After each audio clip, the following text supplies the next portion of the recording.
Welcome back to the JCPod, partner with Stare Down Sports. Stare Down greatness. 53 days until 53 days until week 0 of college football. 65 days until the NFL. The offseason's flying by, man. It's just a couple weeks ago we were just in the triple digits, just finally hit 99. Now we're at 65. And like I said, not even for that, for college football, we're 53 days away until we have a game in Ireland. Truly crazy. And man, I still got some breakdowns to do for college football. But without that being said, we don't need to talk about that today. Today is going to be very simple. We got some NFL news to talk about because there was a massive trade that went down between the Miami Dolphins and the Pittsburgh Steelers. We have some NFL breakdowns to go over. We got the NFC North today. We're going to do a good old-fashioned rivalry in the NFL. We're going to do the Chicago Bears. We're going to talk Green Bay Packers today. And that's what we got going on. Won't lie to you. I have some massive stuff potentially upcoming in my personal life. I believe I'll be moving. Just bought my first home. Clutch, so as long as stuff doesn't fall through, I am planning on moving probably, I think closing's July 10th, so I think that's next week, pretty much next Thursday, so won't lie to you, I'm probably going to have to pre-record some of these episodes, so if you're wondering why there's not a total, or I guess why there's not a lot of NFL news, there's potentially that's why. But like I said, we're going to have to see. I plan on pre-recording probably at least for sure 2 episodes to cover a week, but I won't lie to you, I don't have too much to move, so I'm assuming I don't have to cover 2 or 3 weeks worth of episodes, but there's a chance I might pre-record some, maybe get some out a little bit earlier. Because I won't lie to you, we're getting close to that time, man. It's almost time for, like I said, we're 53 days away, 65 days away. It's going to be sneaking up on us. So like I said, be on the lookout for that. I might drop 3 1 week potentially. The following, like I said, I'm probably going to pre-record some this weekend if I had to guess, but we're going to have to see. I'm just going to have to play it by ear because truly I don't know how this moving process is going to go. It shouldn't be too complicated, like I said, because I don't have a lot to move. But we're going to see. Without any further ado, let's talk some NFL news. And with that being said, we had a massive trade go down. The Miami Dolphins sent Jalen Ramsey and tight end Jonnu Smith to the Pittsburgh Steelers. I believe these were 2 separate trades, so I believe the first trade it ended up coming together, so I guess it doesn't matter, but it originally got announced as just Jalen Ramsey, and then 5-10 minutes later, this all happened yesterday, Jonnu Smith got announced as well, so it's Jalen Ramsey and Jonnu Smith and a 2020 7th-round pick, 7th-round pick, and then the Dolphins get Minkah Fitzpatrick and a 2027 5th-rounder. I mean, it's just, I can't believe the Steelers are so it's officially all in now, so you would think that there's no way they let TJ Watt go, right? Apparently, Ramsey also is going to get a $1.5 million pay raise as part of the trade. So, shout out to him for that. But yeah, with how much win now they're at in every other position on the field, you would think that they would trade. Or not trade, geez, let me rephrase that. You would think they would sign TJ Watt. I'm assuming they will. It's one of those things, obviously, if there's a chance they don't, but I just don't see them letting TJ Watt go. I mean, I won't lie to you. Miles Turner did just sign with the Bucs today. And he's one of the very few people that have been in one place, the Pacers, for multiple years. So we do see that a lot less now where guys are willing to move on. So I'm not saying they totally won't move on, but I think that you would think the Steelers would want to sign him back. That's a guy I don't think they want to lose. So that's just going to be something to keep an eye on now because, yeah, now that they have Jalen Ramsey and Jonnu Smith, Arthur Smith loves him as a tight end.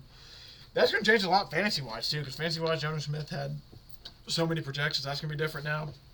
The Dolphins are actually picking up Darren Waller as well. It's not part of this trade, but a transaction they're doing. Tight end-wise, they're getting Darren Waller. So that's interesting to say the least. He's coming out of retirement. He's signing a 1-year deal worth $5 million. He played in 2023. He took off 2024. New York will get a 3rd-round pick. Or wait. New York trade. Oh, okay, never mind. I'm sorry. They traded a 3rd-round pick when they got Waller. Excuse me. I was about to say, damn, they get a pick out of that too, but no. They actually get a 2026 6th-rounder, and the Dolphins get a 2027 7th-rounder and Darren Waller. So that's basically the full thing that happens now. Out Jonnu Smith, out Jalen Ramsey, and Darren Waller. I'm not gonna lie to you. The fact that he took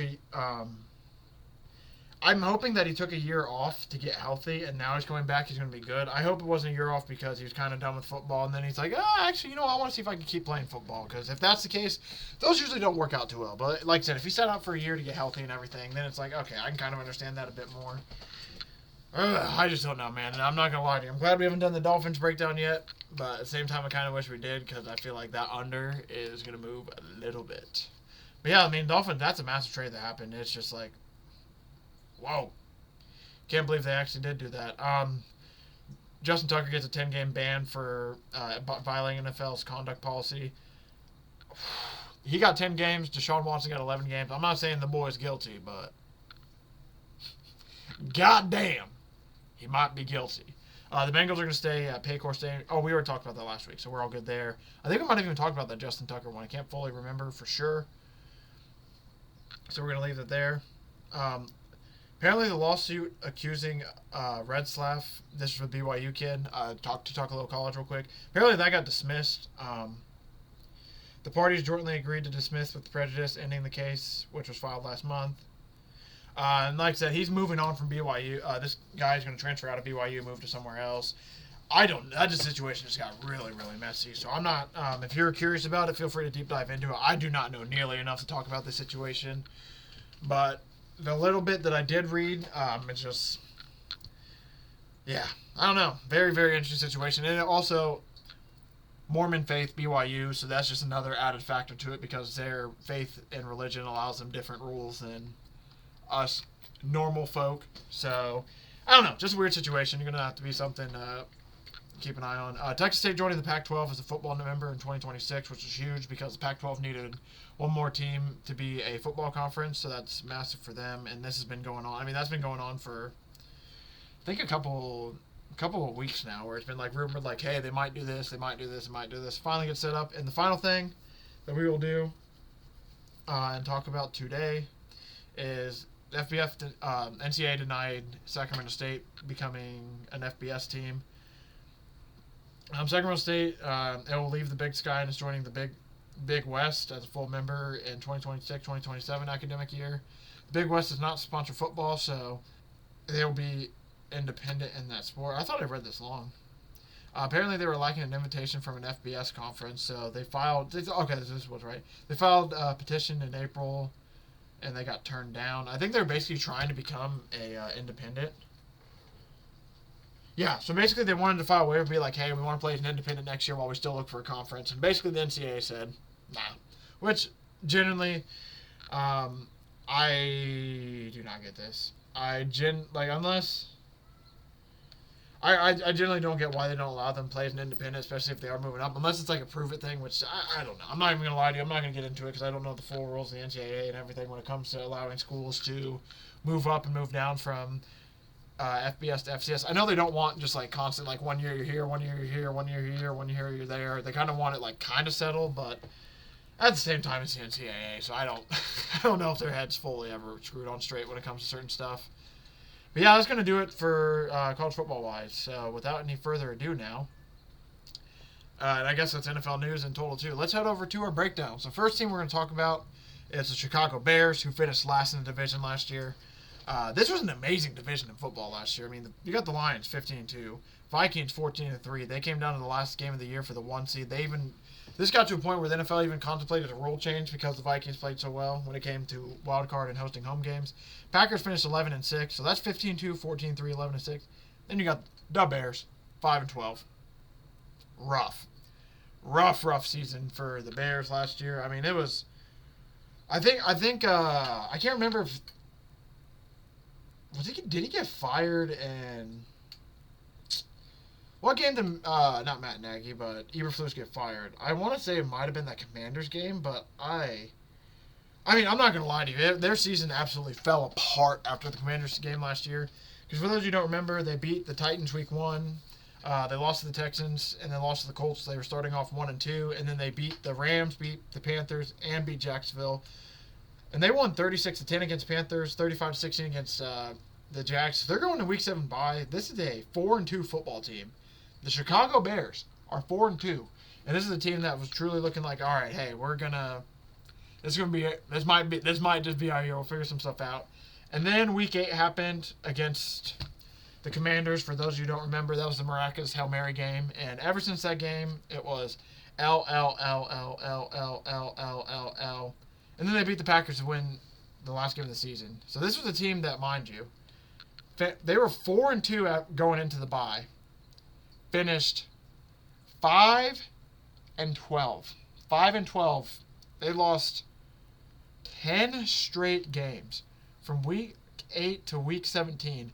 Not a single win. You got losses that are like 29-9, 18-50. Mind you, that Hail Mary, they could have been 5-2 against the Commanders, but then they lose that game. And then they lose 29-9, 19-3, 2019, 30-27 in overtime against the Vikings, 23-20 to the Lions. And then you have games that lose 6-3 to the Seattle right before they beat the Packers. I mean, it was just an absolute mess. Like I said, Eberflus ends up getting fired, which is not totally shocking after some of the stuff that was going on with the team, and especially with how big of a drop-off they had. Not too shocking, but like I said, because that is gone now, Ben Johnson was now hired in. He's going to be the new head coach facing Eberflus. So there's a lot of change. Defensive coordinator Eric Washington was added, I believe. Oh, no, sorry. They got rid of Eric Washington. And they brought in Dennis Allen. Declan Doyle will now be the OC. They kept their special teams coordinator, and then, yeah, they just had a bunch of, new DC, new offensive line coach, new quarterbacks coach. It's just a lot of changes for the Bears, who look to basically step up in a year now. Caleb Williams in a year 2, and you bring in Ben Johnson, who's been basically the guru for the Lions for the next 2 years. Is it going to work? We'll get into it more, obviously, as we talk with this preview, but I'm not going to lie to you. I'm gonna have to have the Bears prove it to me, because it's to the point where, like, I fell for the whole Aaron Rodgers Jets thing, and let's just be honest, that was beyond a disappointment. So I'm to the point now where it's like I'd rather be a year late for some of these teams than a year early, especially teams like the Bears, who have been bad for years now, years and years and years and years, who've just been like bad. So it's one of those things where it's like, hey, I'd rather be wrong about this team. But like I said, they got some decent players though. So this is a team where it's like I said, they brought in a new head coach. This is a team I'll admit, offseason wise, they brought me back in a little bit. Maybe the depth chart will explain why a little bit. Obviously, you still got Caleb Williams as a starter, Tyson Bagent at second string, Case Keenum third string, DeAndre Swift, Roshan Johnson, Kyle Monangai are your running backs. DJ Moore, Roman Dunze, Luther Burden, Olamide Zaccheaus, Devin Duvernay, and Tyler Scott are your receivers. Cole Kmet, Colston Loveland, Durham Smythe your tight ends. Joe Tooney was, I think, the big... Did they bring in Darnell Wright as well? I can't remember, but Joe Tooney was free with the big guard addition in the offseason. I thought that was a really good move by them. And then defensively, you got Montez Sweat, Grady Jarrett. Great move, I thought, bringing them in. I still can't believe the Falcons let him go. Jerron Dexter Sr., Dio Dengbo. Man, still sad about him leaving the Colts, not gonna lie. Tremaine Edmonds, TJ Edwards, Hyplet II. I actually don't know how to say that. I apologize. Jalen Johnson, Jaquan Brisker, Kevin Byard, Tyreek Stevenson, and Kyle Gordon rounds out their defense. I'll admit, the one thing I'm scared about in defense is Jaquan Brisker. He's been a really solid piece since he's been there, but he's been dealing with some serious concussion issues, so he's one of those guys like Chris Olave where it's like, I don't know how many more concussions the NFL will even allow them to have and then allow them to keep playing. It's because, like I say, he's had, I think, 3 and 4 years now. Very similar to Chris Olave, where it's been too many and too short of a time to where it gets you a little bit nervous. I think he didn't play most of last year with concussion issues, so just scary, man. And then we're going to talk about their schedule now. Let's move on to that. They start off Monday Night Football against the Minnesota Vikings to kick off. Man, that's on my birthday. Shout out. A little Monday Night Football action on the birthday. Then they travel away to Detroit. They're home for the Dallas Cowboys, away for the Raiders. Week 5 bye. That is about as bad as you can get. I believe that's actually the first bye you can get, so that's a horrible bye to have. They're at Washington following the bye, then home versus New Orleans, away for Baltimore, away for the Bengals week 9, week 10 they're home for the Giants, then away for the Vikings, home for the Steelers, week 13 away for the Eagles, away still for Green Bay, back home for Cleveland, back home for Green Bay, away for San Francisco, and the last game of the year is home versus the Detroit Lions, which that game might not matter too much depending on what the Bears do this season. Over-under-wise, I think their over-under totals at 8.5 plus money, if I'm not mistaken. Personally, for me, and this is just a me thing, I lean the under. They lost what? They won 5 games last year. I think they're going to be about 8-9, maybe 9-8. And this is one of those ones where it's like, I'm okay with being wrong. If they go 10-7, I'm okay with being wrong because I want to see Ben Johnson prove it. It's one of those things where it's like, I think too much of what I'm hearing is like, oh yeah, Ben Johnson is just seamlessly going to transition to the Bears and everything's going to work out smoothly. Is it?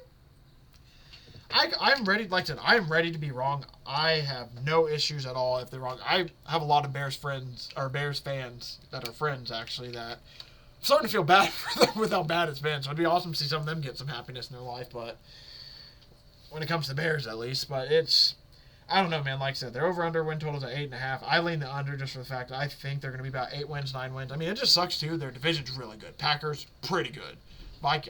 Lions really good.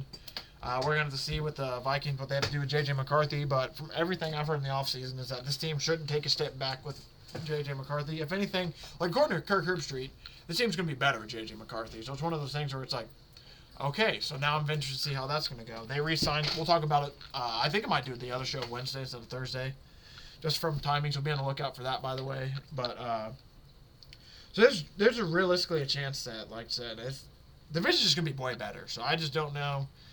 And you have to go under on some teams. So this is one of those teams where it's like this almost seems like an easy under. It's minus 160. So I mean, all the juice is towards under 8.5. Books kind of agree with me. I think it's going to be like an 8-9 season most likely. Like I said, this is something. I don't think this is a future I'm going to take. By the way, this is just one I'm considering.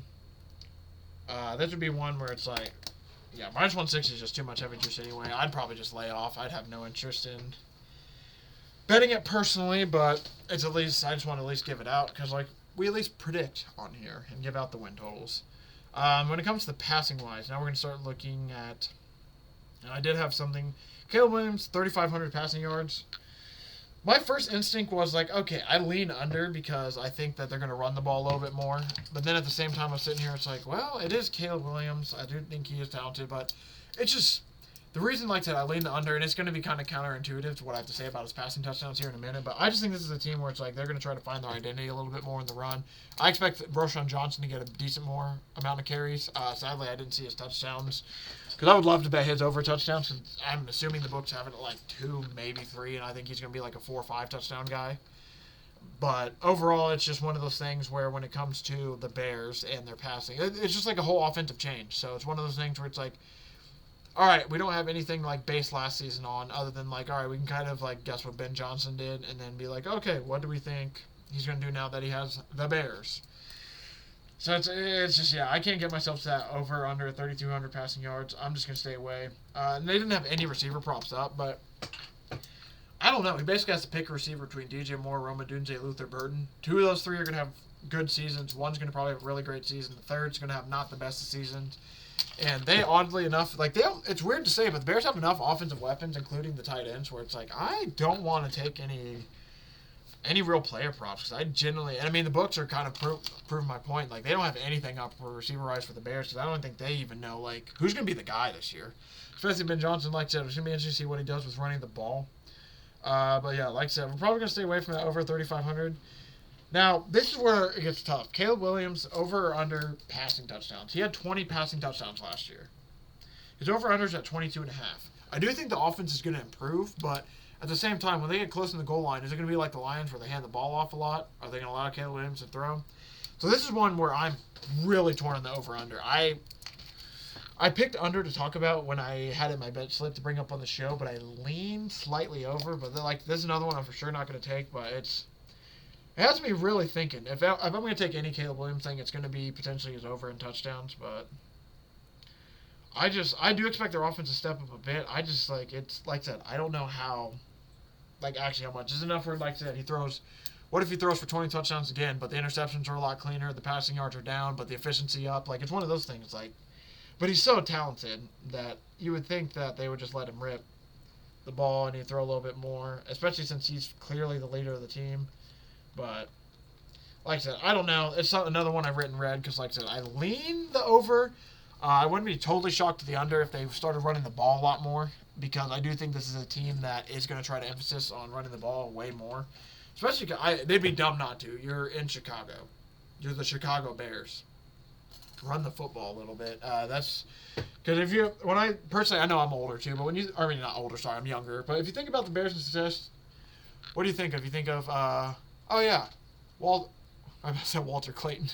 That's the Florida guy, Walter Payton. And then it's like, yeah, they had Jim McMahon too, but Walter Payton. And then eerily similar later. It's like, yeah, they had Rex Grossman, whatever, but they had Matt Forte as well. Whenever there's like a semi-decent quarterback, decent quarterback, really good running back paired with them in Chicago too. So this is something where, like I said, they have DeAndre Swift, Kyle Monungai, and Roschon Johnson. I think Roschon Johnson will definitely take a step up this year in the offense. I think he's more of the, I don't know if he's more of the Jahmyr Gibbs or the David Montgomery. I'd want to say the David Montgomery role because of his size. But they also added Kyle Monungai, and I don't think DeAndre Swift is as quick as Jahmyr Gibbs. So it's like trying to kind of fit some of those guys in the spots. I'm not 100% sure, but overall, yeah, when it comes to the Bears, I'd be lying to you if I said I'm pretty much going to lay off this team when it comes to futures. I'll probably take Caleb Williams passing touchdowns. I'll probably lean the over just to have something on the Bears, but man, I just don't know. This is one of the, like I said, I want to see what they do in this offense. They didn't have anything receiving-wise up, so I want to stay afraid with that. I would love to take some Roschon Johnson stuff because, like I said, I think he's the guy who potentially can benefit from Ben Johnson coming over. But I didn't see anything on the one book I was looking at where I've gotten most of these. So, no, don't get me wrong. I've been placing bets on multiple books, but I'm basically just going through one book for a lot of these odds and just a lot of the stuff I'm looking at. I have, like, I just lied there. I mean, I've looked at other books, but when it comes down to, like, alright, these are the final ones I'm taking, they're basically all in the same book. Like, for example, FanDuel. I'm using FanDuel right now for a lot of these odds and a lot of that stuff, but I'm still looking at DraftKings and seeing, like, alright, what do they have over here? I'm still looking at BetMGM being like, alright, what do they have over here? So, it's just, I'd be lying to you if I said I wasn't, but I'm just trying to, like, basically... Cause I don't know. It's just a hard way to explain it. I don't want to go too deep into the stuff where I'm like taking like last year where I was giving out like, hey, this team to kick a field goal every single game of the season. Because I won't lie to you, last 2 years I've kind of learned my lesson on those. So it's one of those things where it's like, and then on this book for example, Caleb Williams over under 23.5 passing touchdowns plus 115 plus money instead of, and the other book is 22.5 minus 114. So. It's just one of the things. I am bouncing around a lot, but if you're wondering why all these odds seem very eerily from the same book, it's because the final one I'm giving out, I'm basically just going to like I said, I'm basically just going to FanDuel, clicking on all the ones I like to talk about, and then we talk about them, because I basically either place them as soon as we're done with the show, or I save them and I place them like a week or two later. And like I said, I'm trying to bounce around some of these books, trying to find different numbers, but it's a lot easier just to talk about all of them on one book when it comes to the show versus like, all right, let me open up this. I got to open up that, open up this as well. But like I said, basically I kind of just went on a tangent there a little bit, but basically long-winded version of saying I don't have a lot of Bears over-unders or futures or anything like that. I lean the Bears under at 9.5 minus 160. Probably, I really do like it, but I'm not gonna bet it because I think 160 is a horrible odds. And then Caleb Williams over 22.5 passing touchdowns minus 114. I don't know, man. I lean it a little bit, but like I said, I would take Roschon Johnson stuff. They have it here. They just don't. I think this is a Bears team that's going to try to focus a little bit more on the run, but also still developing Caleb Williams. I do think the offensive line had a major upgrade, so I think that will help them out a lot too. I just want this team to prove it to me a little bit, and I'm not going to lie to you. Of all the teams to bet some futures on, the Bears are one of those teams where I do not mind not betting anything on this team. But if I'm going to take anything, it's Caleb Williams over 22.5 passing touchdowns, because I do think there's going to be a step up in the offensive scoring. Just a tad. It's just, I won't lie to you. It's just I think they could be probably score an extra 7 to 10 touchdowns across the season. It's just a matter of, do 8 or 9 of those come from rushing? Caleb only gets 1 passing, or does he get an extra 3 to 4 passing and the rest go to rushing? Because I do think Ben Johnson will help out the offense. I just think it's going to take a little bit of time to get everything fully situated.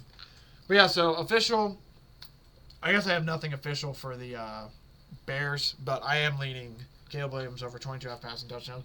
Like I said, we talked about their schedule. I do think they have some winnable games on there. It's just, like many of these other teams, I think this year is just not their year yet. I think this is a year where they build, and then next year is more of hey, you guys have a real shot here. Let's see it. It also just sucks that their division has some juggernauts in there. And some, yeah. I mean, Lions, Vikings, Packers, who all won 11-plus games last year. Tough. Speaking of, I guess it's a good time to talk about the Packers now, because like I said, I'm good on the Bears stuff, not a lot to take there, but Packers, they finished last year 11-6, like I said, they come into this season, over-under win total about 9.5, so they look to basically lose a winner, or they lose an extra game or two from last season. But this is a team that brings back a lot of their guys. They drafted a wide receiver for the first time in basically, I don't want to say team history, but it feels like it's been the first time in, I think, 20 years since they drafted a wide receiver in the first round.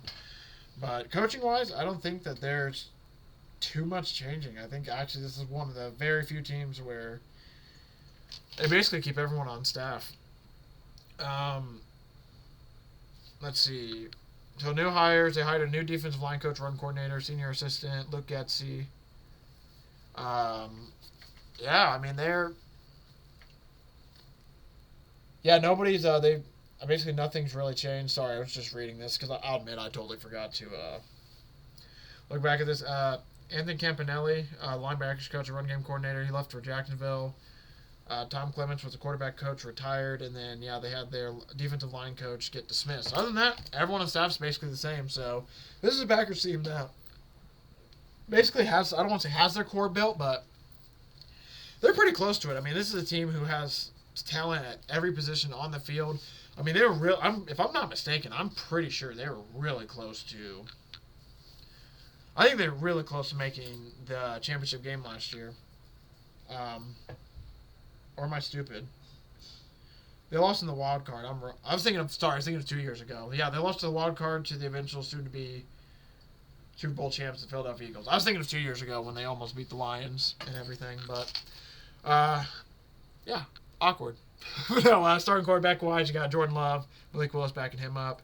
Josh Jacob, Marshawn Lloyd, Emmanuel Wilson are the running backs. Jaden Reed, Matthew Golden, Romeo Dobbs, Christian Watson, Dontavian Wicks, and Savion Williams are your wide receivers. Tucker Kraft, Luke Musgraves are your tight ends. I don't think they had any offensive line change. Still got Elton Jenkins, Aaron Banks, Rasheed Walker. Yeah, there's no changes in the offensive line, I don't believe. If there is, I mean, there are people, honestly, I wouldn't know because I'm not a Packers fan. Defensive-wise, Luke Van Ness, Kenny Clark, Devontae Wyatt, Rashawn Gary, Quay Walker, Edrin Cooper, Isaiah McDuffie, Carrington Valentine, Evan Williams, Xavier McKinney, Keyshawn Nixon, and Nate Hobbs round out your defense. Like I said, this was Packers team went 11-6 last year. Going to their schedule this year, they kick off Week 1 at home against the Lions, and they play the Commanders, travel to Cleveland, travel to Dallas. Week 5 bye, nasty. I mean, that is the worst bye you can get in the NFL. Then they're home for the Bengals, travel to Arizona, travel to Pittsburgh, home for Carolina. Monday Night Football against Philadelphia at home in Week 10. Week 11, it's the New York Giants. They travel to home for the Vikings, travel to Detroit, home for Chicago, travel to Denver, travel to Chicago, home for Baltimore, travel to Minnesota. Like I said, they're over-under win total, 9.5. I do think this is a 10-7 team. Like, I think they can beat Cleveland. I think they can beat the Cowboys. Arizona's doable. Carolina's doable. Giants are doable. They split all the games of division. There's 6, 7, 8, and then they just need to find some. I mean, teams that are going to be tough to find wins against, obviously Detroit because of the division. Washington might be a tough game. Bengals is going to be a tough game, but that's definitely winnable. Pittsburgh going to be a tough game, but for sure winnable. I mean, Philadelphia, I think could be winnable. It's just going to be a tough game. There's a lot of games like that where it just comes down. Basically, the reason I'm not taking their over-under and I'm staying away from it is because of there's 2 or 3 games where it's just like, I'm not confident they win those, and they need to win 10 games to hit this over. So that's an over-under. I like the odds on it because over-under is plus 105. So 9-8 would not be a horrible year for them. I projected them at 10-7 without fully going deep into their schedule. And by going deep in their schedule, I mean like comparing teams and everything. But just literally reading off their schedule and being like, I could see that win, see that as a win, see that as a loss, see that as a win. I got 10-7 at best, probably 11-6 again like last year. But this is definitely one of those ones where it's like numbers just a little too high for me. And like I said, I basically see like 6 or 7 guaranteed wins on there. The rest of it, it's just like, man, I just don't know. And that's a 9.5. It's a lot of wins. Like I said, over it's minus 114. Probably one I'm going to stay away from. NFC North, I don't think this is a division where Packers are the only team, it feels like, in the NFC North that's not having at least like one major change. For the Bears, it's head coach. For the Vikings, it's quarterback. For the Lions, it's offensive and defensive coordinator. We'll get more into the Vikings and Lions tomorrow. But there's massive change in basically every single team. This is one of the few teams that's not. And I do like their over-under win total. It's just like, man, I like the Lions a little bit more. You know, honestly, over 9.5 wins, I might jump on this. This might be one that becomes... I just don't know. It's like the thing is, it's like I like that it's plus money too because I think it's doable. It's just they truly have a tough schedule. It's just going to come down to can Jordan Love keep progressing as a starter in this league. His under, there, I guess under, I guess it tells you where I'm leaning, but 3,600 is his passing yards. The thing is, I was trying to tell myself, it's like, well, maybe they give Josh Jacobs more carries. I looked, it's like, oh, he had 300 attempts last year. Just like, well, I don't know about totally that then, but yeah, last year he had 3,300 passing. The year before that, he had 4,100. And that's why it makes me kind of lean the unders, because he threw, so the year before they had Josh Jacobs in 2023. 372 passing yards, or completions on 580 attempts for 4,100. Last year, 268 on 425. So he basically lost 154 attempts. He went down 154 attempts last season. He only played in 15 of the 17 games as well, so I guess that's probably where I think a lot of those, they're projecting those numbers at. So that's where it kind of got me, is where I look at it, it's like, okay, he did go down. Josh Jacobs did have a lot of carries. He did sit out those 2 games, though. So then you sit there, it's like, I don't know. Like I said, so that was just a number I wanted to bring up. I don't think I can get myself there totally. Something I do like, though, is his passing touchdowns. His over-unders at 25. So he had 32 the year before, 25 last year, and like I said, he missed those 2 games. So I definitely think that's a number where he can easily get up to like 27, 28. It might be a little bit sweaty, but this is a over that I actually do like, because I think the number's really, really solid compared to what he's done the last 2 seasons. And like I said, it's over-under of 25.5 passing touchdowns for Jordan Love. And it's minus 112, so it's not even that bad. It's like, a lot of these are minus 114, minus 120. It's like, for a number that I didn't fully expect, only minus 112 is not bad. So that's something I like. Passing-wise, they have too many wide receivers. This is one of those offenses where they do pass the ball around a lot. Like, he gets the ball. And that's another issue, too, with the Bears that I have, is Ben Johnson, when he was calling plays for the Lions, would be like, all right, Jameer Gibbs' game. All right, Dave Montgomery's game. Sam Laporta's game, Amon-Ra's game. And football-wise, that's great. But when it comes to betting and we're being selfish about some of these futures, it's not totally awesome when David Montgomery basically gets every first touchdown of the game, and then Gibbs will get his chance, because there's some games where Gibbs might not get it. So just the whole idea of sharing with some of these futures and touches being shared, it's like, I think I'm going to lay off that a little bit. Something I do like, though, I think I meant to talk myself into it on the show. I don't even think I need to. Josh Jacobs. They have his over rushing yards at 1050. And last year he had 1,300. The year before that with the Raiders he had 805, but that was not a good year. And then the year 2022-2023, his best year with the Raiders, he had 1,600. Had kind of a bad year with them last year. And then, like I said, he had 1,300 for the Packers last season. And he also had 301 attempts. I do think the attempts will go down a slight bit, but the fact that it's only 1050 for his rushing, if it's 1,100 yards, I'd be a little bit more nervous. But the fact it's only 1050 and you look at his running back competition, there's really not that much. So I love this number. So I think I'm going to stick with it, because I do think he's going to rush for basically as long as he doesn't get like a serious injury. Like if he rolls an ankle and he misses a week or 2, that shouldn't be too much of an issue. But we'll have to see. Well, a lot of these, obviously, most of these, the biggest fear is injury, and especially a running back position. That is super, super scary. But if he's healthy, and I think he's going to get the same amount of touches he did last year, minus like probably 10 to 20, so it's still going to be in like the high 270s, low 280s is my projection. And if that's the case, then I think this over rushing shouldn't be an issue at all. But yeah, and then another thing I like with Josh Jacobs, sorry, I kind of just zoned out there for a second when I was reading the stats about it. Rushing touchdown-wise, 2022-2023, it's a good year. He had 12. Last year with the Packers, he had 15. So I do think there is going to be a bit of a drop-off, but his over-under's at 10.5. And so that's another one where it's like, I think that's a little bit too low, just a tad. And it's plus money. That makes it even better for me. So I think I'm going to take it. It's over 10.5 rushing touchdowns, so if he does get a passing, just know it doesn't count. I pump faked myself with James Cook last year for that for a minute because I was celebrating because I thought it hit. Like, let's go. And then like, oh shit, that was a receiving touchdown, wasn't that? So a bit of a pump fake there, but no, like I said, last year, 301 carries, 301 attempts, 1,300 yards, 15 rushing touchdowns.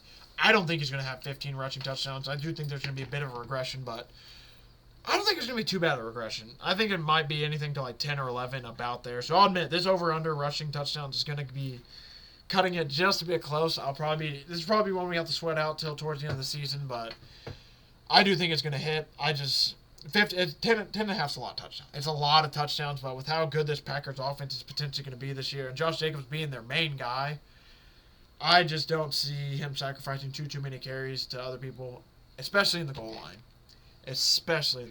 So that basically leaves me with one more thing I want to talk about, and then we'll talk about, we'll kind of bridge it together a little bit. It's more the Packers future, because I'm going to lie to you. I'm projecting the Bears to kind of be, at best, mid, so like to 8 or 9 wins at best. So I don't think they're going to make the playoffs. So if you want to go stage of elimination for the Bears real quick, them to miss the playoffs minus 230, them to lose in the wild card plus 490. I don't think they're going to lose in the divisional. I think at best they'll make a wild card, probably lose there. So plus 490 could be something for you there. But we're going to talk the Green Bay Packers, since that's the team we're currently on. So for them to miss the playoffs is minus 110. I want to find them to make the playoffs. They had those odds up for a bit, but I haven't. I'm gonna lie, I haven't seen them. Ever since they changed to make X playoff round, I haven't seen them make the playoffs. But I would kind of like those odds. I think the Packers should definitely be a playoff team this year again. So if it's gonna be at like minus 110 for them to make the playoffs, don't mind that. Then to lose in wild cards plus 330. Then to lose in divisionals plus 500. Conference round is 1,000. Losing Super Bowls plus 2,000. We'll win the Super Bowl plus 2,200. This is a team I could see making the divisional round. So losing divisional round plus 500, I don't mind that at all. But the one that I like out of all these is the NFC North. Hold up. That wasn't it. Then to win the NFC North, though, is plus 250 if you're interested in that. I don't mind it. I guess that was the one I was going to talk about, honestly. Gotcha. No, but I don't think I'm going to take them over the Lions. But I do think at plus 250, I don't mind that at all. My biggest thing just comes down to there's some games where it's just like, I don't know if I can fully trust the Packers to win those games just yet. I don't know if I fully trust Jordan Love to win these games just yet. Because he had some moments last year where it's like, all right, I'm starting to believe in you, dude. I'm starting to like it. And then it would be just one or two really, really bad games where it's like, I thought I was starting to believe in you. So that's the only thing that's kind of keeping me away from them to make the playoffs. Or, sorry, not to make the playoffs, but to take them to win the division, because I think it should come down to Jordan Love. If Jordan Love can keep progressing like he has been, keep playing good, the Packers definitely have a talented enough team to win their division. It's just going to also come down to the Lions regress some, and do the Vikings regress. I do think the Vikings are going to have a natural regression with the rookie and J.J. McCarthy. But when it basically comes down to the Lions, and I don't know if the Lions are fully going to regress. If they do, it's going to be because of coordinating change, which then the Packers might be able to get them, but yeah, I'm just not fully sure. So that's probably going to do it for this division. I guess that's part of the division breakdown. So like I said, my guaranteed bets I'm going to be taking for the Packers, over 25.5 passing touchdowns for Jordan Love. Josh Jacobs over 1,050 rushing yards. Josh Jacobs over 10.5 rushing touchdowns. And I guess officially my official futures for this part 1 of this division. We will be taking over 25.5 passing touchdowns for Jordan Love. Josh Jacobs over 10,050 or 10,000. No, thank you. Josh Jacobs over 1,050 rushing yards. Excuse me. Josh Jacobs over 10.5 rushing touchdowns. And I also like Caleb Williams over 22.5 passing touchdowns. I guess I'll take it so we have something on the Bears. I also don't want my Bears friends texting me about, I don't have a single future on the Bears. All I did was bash the Bears. Hey, I think Caleb Williams will take a step up this year. I don't have confidence in the Bears as a whole. I need to see the whole collective unit do a little bit better because, yeah, I'm not going to lie to you. They've been, ever since that run they had with basically since the double doink in 2018, 2017, 2019, around that range. Ever since the double doink, the Bears have just kind of been slowly stepping down and like stepping down. It'd be nice to see them get on that bounce back. They're kind of at, I would say they really bottomed out last year, getting rid of Eberflus. Like I said, I really like a lot of the offseason moves that the Bears did. I like a lot of the offseason moves that the Packers did. But we're just going to see if it actually progresses into anything because you still got the Lions there, and you still got the Vikings who are going to have a new quarterback. But thank you all for watching the report. Really do appreciate it. I'll be back in this feed most likely tomorrow to do another episode just because we got some stuff going on potentially Thursday that I might have to do so I can have the 4th completely off. So if that's the case, I will be doing the episode tomorrow. If not, I might hold off for Thursday. So I'm probably just going to do it regardless on Wednesday. I just talked to myself. We're doing it tomorrow. So be on the lookout Wednesday. We'll be doing the Lions and the Vikings. And that will finish our breakdown of the NFC North. And then, man, we are officially halfway done with the breakdowns after Wednesday. We will have two divisions in the AFC, 2 in the NFC. Man, can't believe it. Football is almost here. But thank you all for watching. Like I said, I really do appreciate the support. We'll be on the lookout for article forms of these on staredownsports.com. I'll admit I've just been a little bit lazy about finishing them.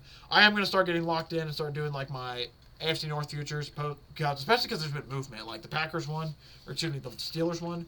We had the Steelers at plus 125 like 4 weeks ago, and now it's plus 105, maybe about to be plus 100. So I do need to get those articles out soon. Be on the lookout for that. If you want any more NFL news or anything like that, check out staredownsports.com as well. Articles. Hopefully I'll be getting back to 2 or 3 a daily. I've been doing 1 daily lately because there haven't been as much news, but I just need to hopefully get back, a little bit back more in, but there will be articles daily there. And I will see everyone back in this feed tomorrow, Wednesday, to go over the Detroit Lions and the Minnesota Vikings.